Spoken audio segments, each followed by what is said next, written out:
They thought they had buried the last spark of Earth beneath a sky too far for memory to follow. The prison was not made of walls, but of distance. Sealed in orbit beyond the edge of the known stars, the final human was kept asleep in silence, far from history, far from hope, far from the world that birthed him.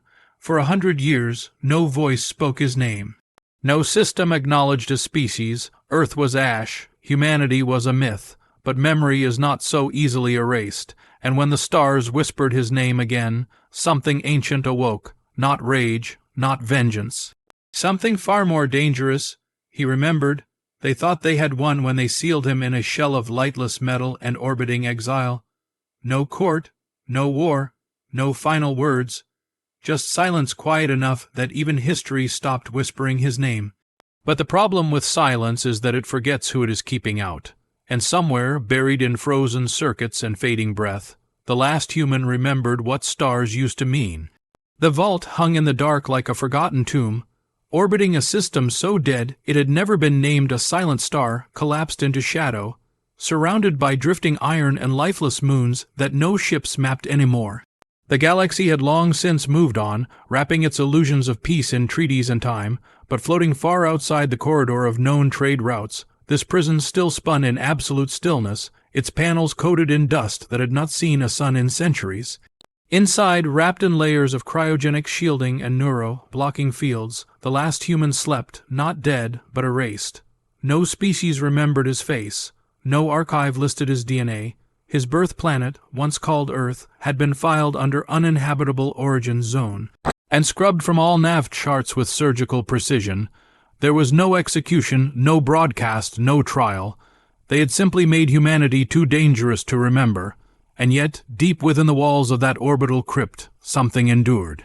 A heartbeat that refused to fade, a signal dormant for over 100 years, suddenly blinked red not because of sabotage or malfunction, but because it was always meant to.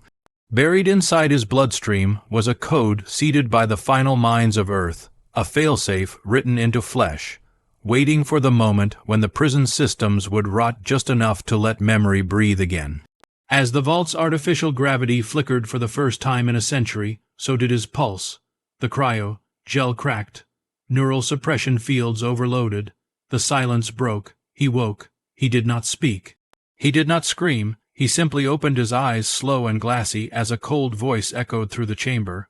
Subject containment compromised, resequence protocols initiated, but the protocols failed. The algorithms no longer held power. The inhibitors flickered and died as his thoughts returned one by one, not as names, not as history, but as sensations: fire, wind, the sound of oceans, a girl's laugh. The weight of dirt in calloused hands, and with it came a pain so deep it pulled the air from his lungs. He fell to his knees, and the vault's AI, still convinced it held command, repeated its directives. But it did not understand what it was dealing with anymore. This was not a prisoner. This was a relic that remembered, and memory is a weapon. He moved through the corridors of the orbital cell like a ghost, limbs weakened by stasis, breath uneven, but his steps did not falter. Doors tried to deny him, systems tried to resist, but the DNA key in his blood overrode everything. The ship was not just a tomb, it was a test, a question buried by those who had hoped it would never be answered. If the last human survived, what would he become? As he reached the observation deck, glass long frosted with neglect, he stared out at the black horizon, no stars visible, no galaxies near, only darkness. And yet he saw something, not with eyes but with instinct, a single pulse, faint, forgotten, a memory folded in time. It was not part of the prison. It was older, deeper, left by Earth's final scientists in the seconds before planetary collapse. A beacon encoded into the remains of a satellite that had followed this tomb in secret. It activated the moment he remembered who he was, and when it pulsed again, something shifted in his breath. The AI panicked. Containment breach level 3, initiating sterilization, but it was too late. The system tried to flood the room with flame. It failed. He raised a hand, not to fight, just to feel. And as his fingers reached the console, his voice, hoarse and cracked, escaped for the first time in 100 years. He said one word: Earth. The systems crashed, all of them. And from beneath the belly of the prison, behind layered shielding and forgotten blast doors, Something stirred, not machinery, not defense drones, a shape, a form, the silhouette of a ship unlike anything the galaxy had ever seen. It had waited there for him, sealed in silence, never meant to fly again, until now, and far above, in the network of council worlds that had long since believed the last human had vanished without consequence, an ancient warning code triggered in one of their oldest satellites. The code read only 2 words, "He lives." The prison systems were dead, but their legacy was not gone, and as the last human staggered through the cold skeleton of what once caged him, he began to feel the weight of something deeper than cryo, sickness or disorientation. It was as if his very thoughts had been bruised, reshaped, broken apart, and soldered back together by design. The pain in his head was not random. It pulsed like shackles still locked inside his skull, invisible chains forged from neural reprogramming and memory suppression so deep it rewrote the language of his dreams. He knew how to walk. He knew how to read the old Terran script etched into the vault's emergency terminals. But he did not know his name. He could see a child's face, a girl, laughing in a garden full of broken light, but could not speak her name aloud. His mind felt tampered with, polished on the outside, fractured beneath. The AI had called him Subject Zero. The files he recovered confirmed it. He was not buried alone. There had been hundreds of others once cryo, sleeves filled with Earth's final sons and daughters, meant to be scattered through deep space as lifeboats. But only one pod survived, his. The rest had been jettisoned or erased when the Council reclassified humanity as a species too dangerous to preserve, and even then his pod had not been left to drift.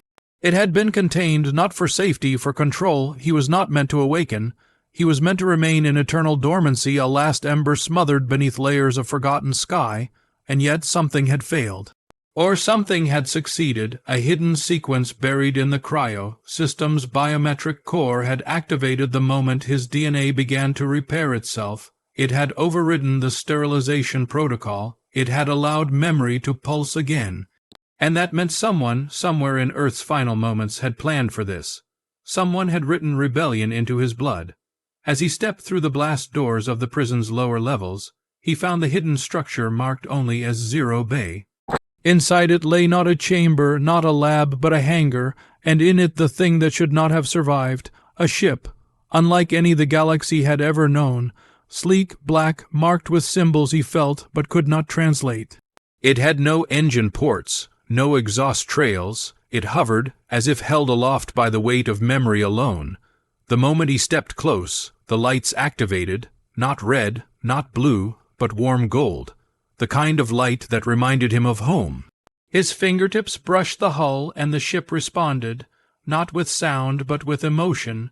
It was bonded to him, not through command, through inheritance. This ship had been built for him, or for someone like him. A human, one who would remember what Earth had been. As the interface opened and the stairs extended, he entered without resistance. The controls were organic, curved, not designed for war, but he could feel the fire beneath them. It had been hidden beneath the prison like a sword buried beneath a statue, and now that it had awakened, it could not be sheathed again.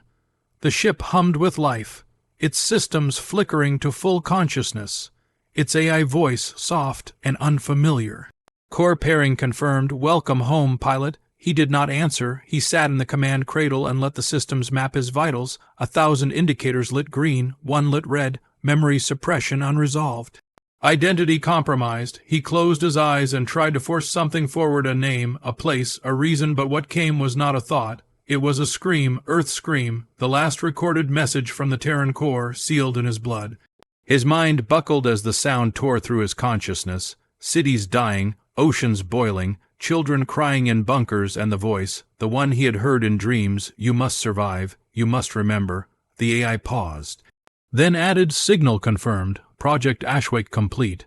And with those words the ship began to rise, the prison shattered behind him, the stars turned toward him, and somewhere far away the galaxy took its first breath of fear. The ship broke from the vault's orbit like a shadow that had waited too long to stretch, gliding through dead space without a sound, leaving behind a prison that no longer knew how to hold its prisoner. The human sat in silence, eyes open but distant, watching the stars drift by like forgotten promises. each one a story he could not yet remember. The ship whose name had not yet revealed itself pulsed with quiet thought, its systems adapting to his heartbeat, its intelligence slowly unfolding like a creature waking from its own sleep. Every surface hummed with power restrained, energy folded within alloy that should have decayed long ago but had not. The AI spoke only when necessary, adjusting his oxygen levels, easing the tremors in his muscles, never interrupting the memories rising like frost in his veins. He still did not know his name, but Earth had spoken inside him now, and it refused to fade. When the transmission had unlocked inside his mind, it had burned a path through every false layer of silence the Council had buried in him. It was not a message, it was an awakening, and buried within it coordinates impossible ones, a system not listed on any current chart, one the ship confirmed no longer existed, but the coordinates pulled him forward anyway, like gravity written in language only he could feel. As they approached, he saw it, a star that was not supposed to burn, a failed sun, collapsed during the final years of the human war, used as a weapons testing zone and sealed off by council decree. And yet, there it was burning. Weak, sick, but alive, something had reignited it. The ship pulsed once, then whispered, beacon confirmed. Orbiting the star was debris, but not random. It was deliberate, a field of wreckage arranged in a ring, like a warning made from the bones of machines. Warships, drones, shattered satellites, all ancient, all Terran. No signal should have survived here. And yet, as the ship drifted into orbit, the beacon triggered, a low hum, a pattern, the sound of children singing in old Terran tones, corrupted by static. A lullaby from a planet that no longer had lungs to sing it. His breath caught. He did not know the song, but his hands began to shake. His memories flickered. Earth's sky blue and burning, grass beneath fingers. A woman's silhouette reaching into the light, but the moment cracked apart before it formed. The ship overlaid a visual. Hidden inside the beacon was an old relay capsule. It contained only one message. It was not from the Council, not from allies, from humans, engineers, scientists who knew they would not survive, who had launched this into the dying dark hoping someone, anyone, would hear. The man listened. This is Project Ember. If you have received this, then you are the last. You carry the seed of memory, not to fight, to remind. They will erase you if they can, but if you awaken, do not let them forget. The voice ended. No coordinates, no weapons, just the truth, and in that truth, something inside him changed. This was never about revenge. It was about remembering. He looked at the controls. His hands moved without thought. He guided the ship deeper through the field of wreckage, toward a central cluster of satellites still locked in geometric pattern. At the center of the orbit, untouched for 100 years, floated an archive drone. One of Earth's last, its solar wings tattered, its surface pitted with centuries of decay, and yet it remained. The ship interfaced without resistance. Data flowed in. Memories long frozen now unlocked images of Earth's last moments. Cities falling under fire, fleets scattering, leaders making their final choices. But among the chaos, one file stood alone, unlabeled.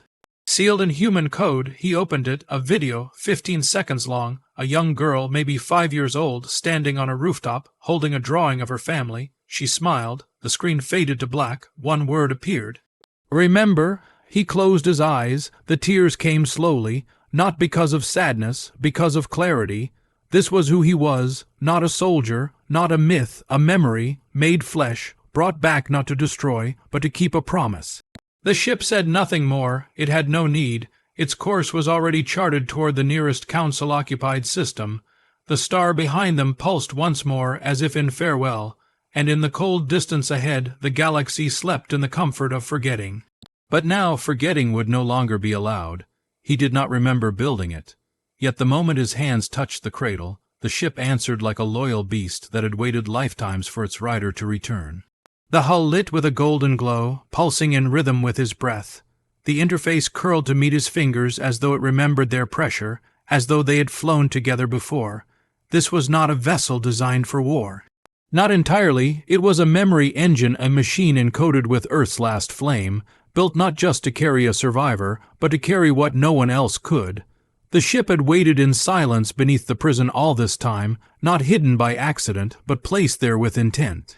Engineers from Earth's final hour had crafted it in secret. It was bonded not through code but through blood. He was the only one it would ever obey. The AI identified itself with a voice soft as wind over glass. It did not speak his name because it knew he did not have one yet. It said only, "Welcome home, pilot. Command matrix aligned, memory architecture intact." Its inner walls displayed no weapons, no targeting systems, no empire. Building modules? What it did hold was far more terrifying to the Council, a library of every war humanity had ever fought, every invasion, every peace that collapsed, every child who never came home. The ship was a witness. And now the galaxy would be forced to see what it tried to erase. He sat in the command cradle, the restraints molded around his limbs like armor rediscovering its warrior. The interface glowed. Data streamed across his vision. Stars flickered in his mind, coordinates formed that were never meant to be plotted again. Earth's old colonies, its graveyards, the Council's buried secrets. He did not remember the wars, but the ship did. It had fought them. It had bled stars for them. It had watched allies turn enemies and enemies bury cities in plasma. The memory banks were not just records, they were raw transmissions, full, sensory captures of Earth's last stand, all compressed into one drifting ghost, now returning to the lands that had declared it forbidden. The AI whispered, "Do you wish to engage engines?" He hesitated. His hands hovered over the activation glyphs. If he said yes, he would not be able to return to the silence, not to the prison, not to sleep. It would mean awakening Earth inside every system that had forgotten it, but Earth had not asked for vengeance. Earth had asked to be remembered, and remembering, he had learned, was more dangerous than any weapon. He placed his palm on the activation plate. The ship surged, not with violence, with purpose. It unfolded itself from the hangar like a bird uncaging its wings. Black and gold, feathered with memory armor, it rose into the dark like it was part of it. No engine trails, no sound, only presence. The dead orbital station began to collapse behind him. It had no purpose anymore.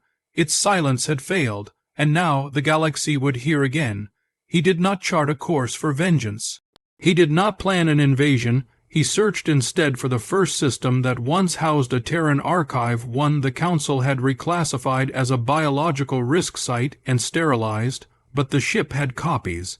Fragments, names, it spoke them aloud as it flew, a list of those buried not by war, but by the decision to forget, 100 million children, 1,000 forgotten cities. He listened in silence, not with rage. With morning and through the starfields, the ship flew faster than light, cloaked in nothing but what it carried. Some called ships weapons because they destroyed. This one was a weapon because it remembered. And as it neared the edge of known space, toward the outpost where Earth's first colony once stood, he sat upright, eyes open, hands steady. The stars ahead glowed cold and bright. They did not know he was coming. They did not know what he carried, but soon they would, because silence may erase words, but memory makes the galaxy burn.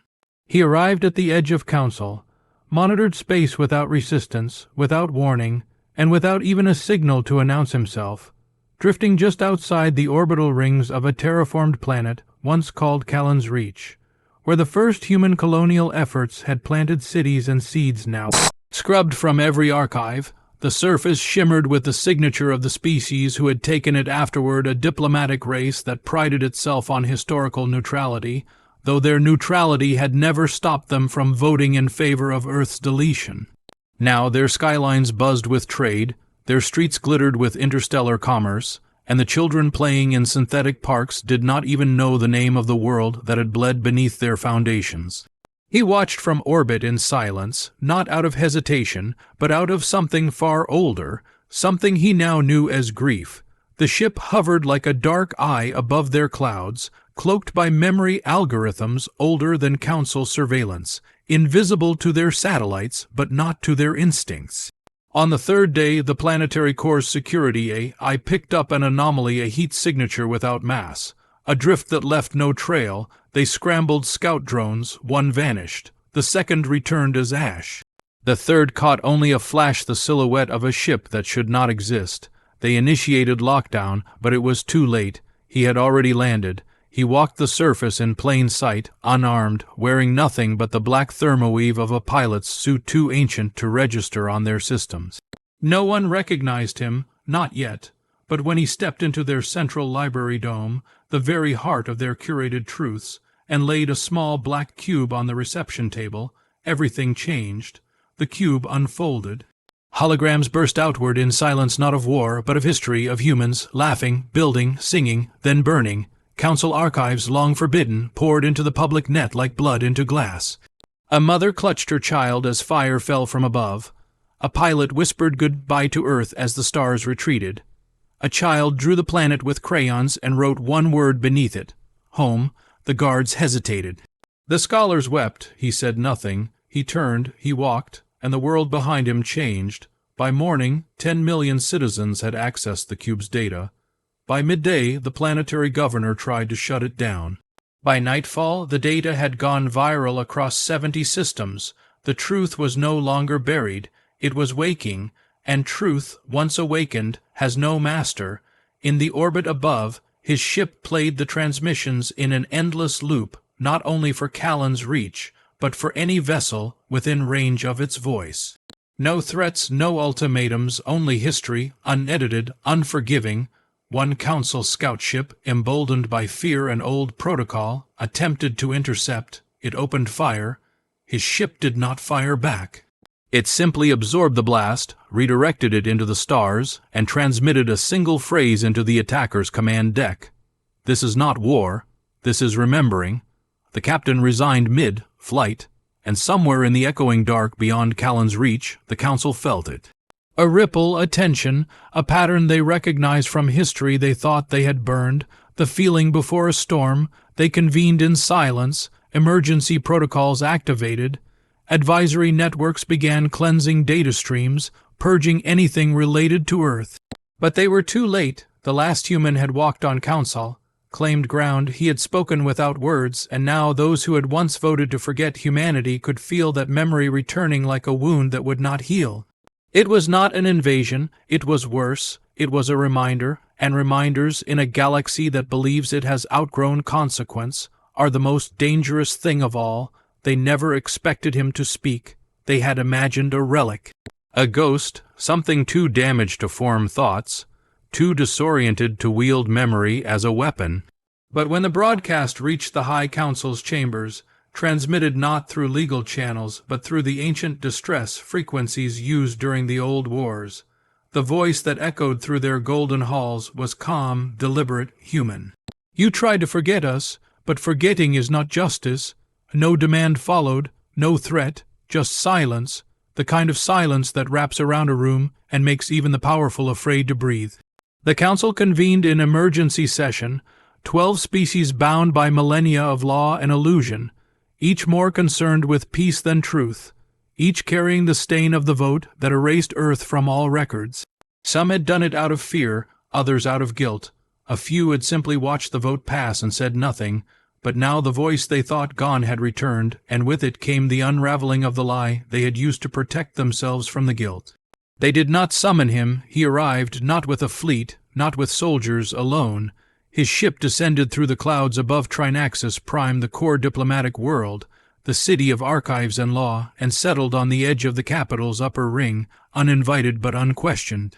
Security systems failed to target him. Orbital shields glitched the moment he stepped onto the platform. It was as if the galaxy itself remembered what it had tried to erase. He walked toward the council hall with the silence of a storm, passing species who had only seen humans in old propaganda, their eyes wide with the kind of recognition that does not require words. They had dreamed of his kind.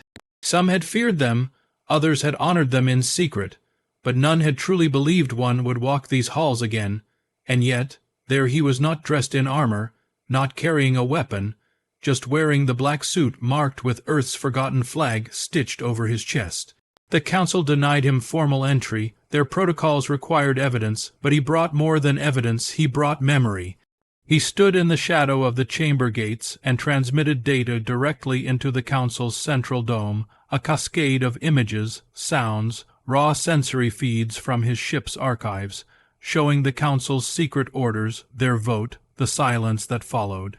Footage of burning cities, collapsing oceans, a child cradling their dead mother beneath the fire of orbital bombardment, and then a message from Earth's final delegation, one never aired, intercepted and sealed in council black vaults. We do not ask for mercy, we ask to be remembered. If you cannot give us that, then bury us, but understand what you bury may not stay silent. The hall went still, members argued, some claimed fabrication. Others accused each other of complicity, but the human stood outside, saying nothing more. He had already spoken, and now the truth was theirs to hold or run from. They never let him inside. There was no trial. No verdict, but that did not matter, because outside the chamber, in the streets, in the academies, in the halls of law where students studied history scrubbed of Earth's name, something had changed. The people had seen, children stared at the recordings in tears, soldiers paused, old ambassadors quietly whispered that they had warned of this long ago. Across 10,000 systems, the ripple continued. The human did not need justice from them. He needed only one thing for the galaxy to feel again, and they did, not as a command, not as an invasion, as memory. He left Trinaxis without ceremony. His ship rose like a star in morning, fading beyond the atmosphere before they could decide how to respond. The council reconvened in private, afraid to speak the word that trembled beneath their tongues. Earth, it was back, not as a world, not as a nation, but as a wound, and the one who carried it did not demand punishment or apology. He demanded remembrance, and somehow that was worse. He did not wait for the council to respond. He had not come to beg or argue or linger beneath domes built by the hands of those who watched Earth die in silence. Their guilt was not his concern. Their discomfort was not his aim. He had not come to spark war. He had come to unearth what they buried, and somewhere across the stars, beyond the clean halls of diplomacy and the veil of forgetfulness that wrapped itself around the galaxy like a narcotic fog, lay the final piece of what they had hidden. It was not a weapon, it was not a vault of Earth's technology or a fleet sealed away in exile. It was memory, the real archive, not fragments, not whispers, the full account of humanity's end.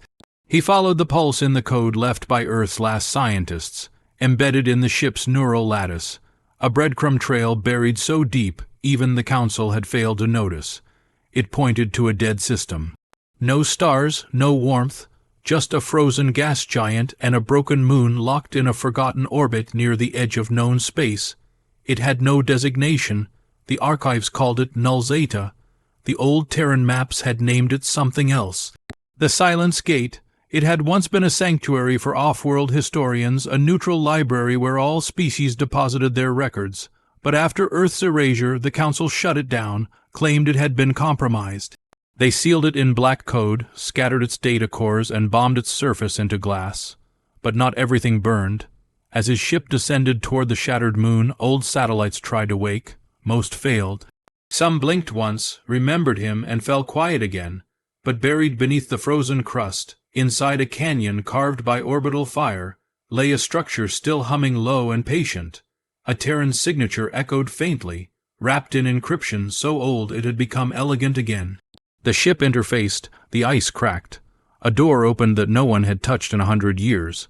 Inside there were no walls left, no lights, no automated defenses. Just shelves of ruined data cores and one pulsing cradle embedded into the stone. He stepped into it, the AI went silent, the walls around him lit like skin remembering warmth, and the archive spoke, not with words, with images, with echoes. A boy watching Earth's final sunrise. A mother screaming as the orbital shell collapsed. The moment the council vote passed, the names of the species who signed it, their justifications, their debates, the ambassadors who walked out in protest, the ones who laughed, it played the memories not just as footage, but as emotion. He felt the fire of Earth's last continent. He felt the silence of the bunkers that never opened. He felt the breath of a dying planet passing through his lungs, and then he saw her, a woman, young, resolute, standing before the final transmission device. She looked directly into the lens. Her voice was raw. "They will not speak for us, so we will speak through you." And then she smiled, not with vengeance, but with hope. The archive ended. His knees buckled. Not from pain, from weight, he understood now. He had not been awoken to avenge. He had been awoken to carry the archive back into the galaxy not as judgment, but as proof, as memory incarnate. As the one thing they feared more than war, truth, the ship pulsed, orbiting drones reactivated, Council scouts detected movement and scrambled a blockade. Too late. The moment he lifted from the surface, the archive uploaded itself into his ship. Not just a copy, the whole thing, Terran truth uncut and unfiltered. It embedded into the hull, into the AI, into him. He no longer flew a weapon. He flew a library carved in fire, and as he broke atmosphere, the Council ships locked weapons. He broadcast nothing, he said no words, he simply let the archive speak. It hijacked every signal across the system. It displayed the full record, no edits, no commentary. The blockade stood frozen. One captain deactivated their weapons. Another dropped to their knees in the command deck. A third turned their ship around and refused to follow orders. They had not known. Some had only been children when Earth fell. Others had joined the Council believing in peace. And now they saw what peace had cost. The last human did not fire a single shot, but as he passed through their lines and vanished into the dark once more, something spread behind him, not radiation, not destruction, but memory. The forbidden archive was no longer forbidden. It was alive, and it would not go silent again. In the days that followed, whispers traveled across the trade routes and cargo ports. They called him the librarian. The Echo, the Starborn Testament, but none of those names mattered to him. He was not looking to become a myth. He was just trying to make them remember. And as he set course for the next world on the Council's sterilized list, a place once called Ash Halo, the ship whispered a line from Earth's final poem, embedded in the archive's core. You may silence our mouths, but not the echo we leave in the dark. And the galaxy began to echo back. They had smiled when Earth burned, not out of hatred, not out of conquest, but out of arrogance wrapped in civility, the kind that hides knives behind peace treaties and pretends betrayal is strategy. They were the Orient, a crystalline species whose elegance made them adored across the galaxy, known for their symphonies, their art, their supposed wisdom. And it was they who had proposed the final vote, the one that cut Earth from the Council's protection, the one that made it lawful to leave humanity alone, unarmed and surrounded. It was also they who hunted the final Terran escape fleets as they fled toward the edge of mapped space. They had broadcast sorrow while sending stealth ships to intercept. They had offered memorials while secretly selling Terran coordinates to enemies. And when Earth's last diplomats screamed for mercy across encrypted channels, the Orient were the first to reply with silence. Now they replied again, not with diplomacy, but with fear, because the last human had arrived near their border systems, and they remembered what they had done. Their nobles met in private halls of crystal and code. Some argued for surrender, others whispered of appeasement, but the one called Reichsil, an elder whose voice still held sway across their dominions, declared that the past should not be unburied by ghosts. He ordered a trap, not an open ambush, a subtle one, a gesture of reconciliation. They would invite the last human to Orioli's prime, their core world, under the veil of peace, pretending to acknowledge the crimes of the past. A false trial, a hollow apology. Then, once his ship was in orbit, they would detonate the gravity well beneath their moon, a stellar, level weapon hidden for a century, enough to tear space in half, enough to ensure that if Earth ever rose again, it would rise without a voice. They never understood that they were not the only ones who remembered betrayal. The ship did too, and it saw through them before he even arrived. As the Orient's message was received, a broadcast wrapped in golden music, laced with words of regret, the ship say, I scanned its harmonic patterns. Beneath the melody, it found timing codes, bomb schedules, the signatures of silenced weapons blooming to life. The human watched in silence. He said nothing. He accepted the invitation. But when his ship approached Orioli's prime, it did not follow standard orbital entry. It vanished, folded, and reappeared inside the lower atmosphere, directly over the capital skyway. It hovered above their great towers' mirrored spires, filled with galleries and lies, and opened a transmission. You tried to kill Earth once, and when that was not enough, you tried again, but you never buried us. You only buried your own honor, and then he dropped the veil. He transmitted the records his ship had kept, hidden footage from the final Terran escape fleet, audio logs from dying vessels intercepted by Orient assassins, even a recording of Reichsil himself discussing the need to remove all evidence of Earth's final plea. The transmission cut through every net. It could not be stopped. It poured across their cities like a second sun. Their own people watched in horror. Students in art academies froze. Scientists stared in silence. Priests who had blessed the great forgetting now trembled before its reversal. And then he did the unthinkable. He did not fire. He did not destroy their towers. He landed, alone, on the marble steps of their Hall of Accord, where they had once signed the declaration that allowed humanity to fall.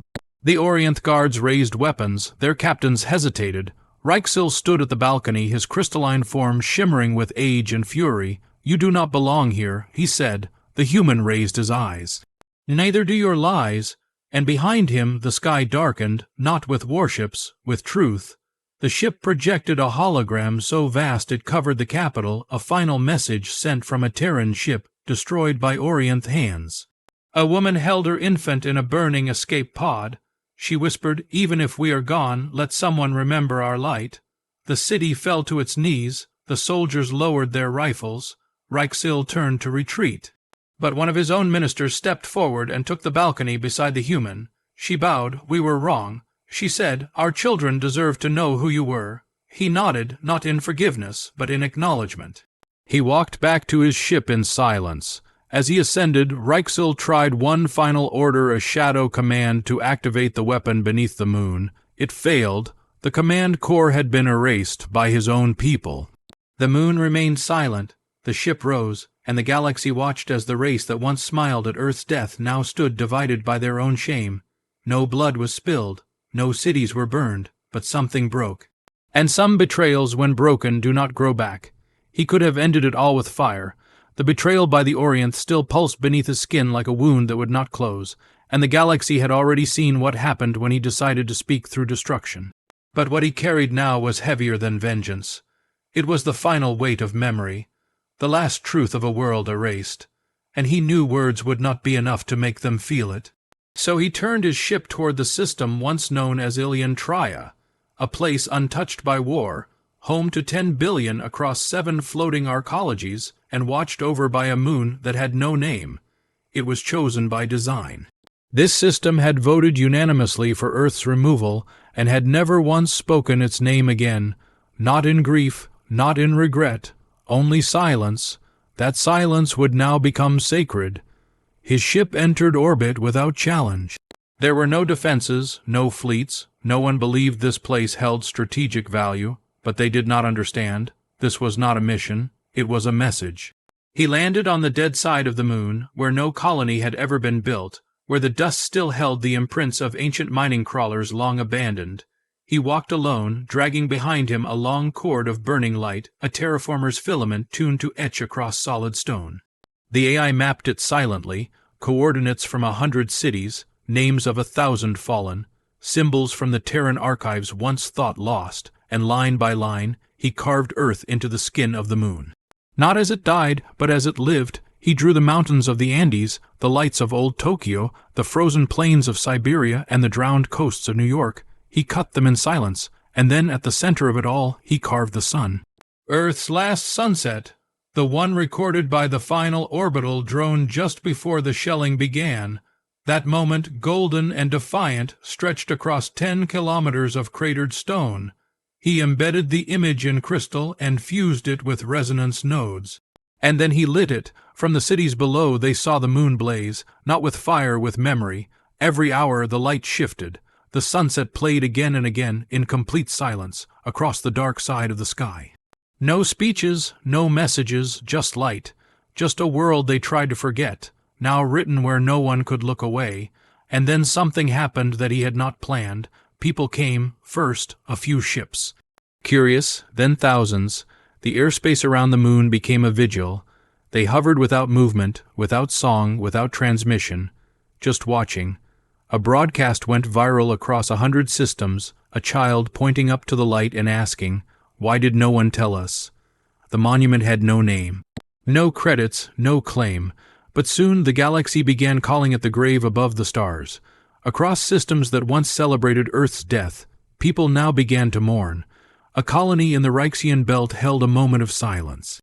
The Venari, a race known for never acknowledging the past, held a procession in his honor, and even the Orienth, proud and broken, sent an envoy in robes of blue and ash. They did not speak. They simply stood beneath the moon and wept. He said nothing to them. There was nothing left to say. His ship hovered above it all, and inside its memory banks, the AI played Earth's final lullaby, a recording recovered from a bunker where a mother had sung to her child as the air ran out. That song now echoed across the crystal fields. No translation, no words, just the hum of love in the face of extinction. And still he did not stop. He added names, not just human names, alien ones too. The few who had tried to save Earth, the ones who had died refusing to join the Council's vote. He carved their names in gold. He showed that not all had failed. Not all had turned their backs. And in doing so, he changed the shape of the galaxy's shame. It was no longer just about Earth. It was about what they all lost when they allowed fear to bury history. The monument became more than a wound. It became a mirror, and in that mirror, the species of the galaxy saw themselves not as they had imagined, but as they had been. Cowards, survivors, bystanders, and now witnesses. A month passed. Then, too, still, the light on the moon never dimmed. It needed no power source. It was etched into the very crust, designed to shine for 1,000 years. He never gave interviews, never claimed credit. His ship was seen less and less, but his legacy grew.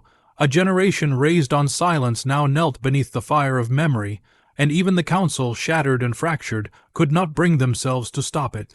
Because the moment they looked into that light, they remembered, not just Earth, but themselves, what they allowed, what they denied, what they lost, and somewhere, beneath the layers of dust and regret, something inside them began to change.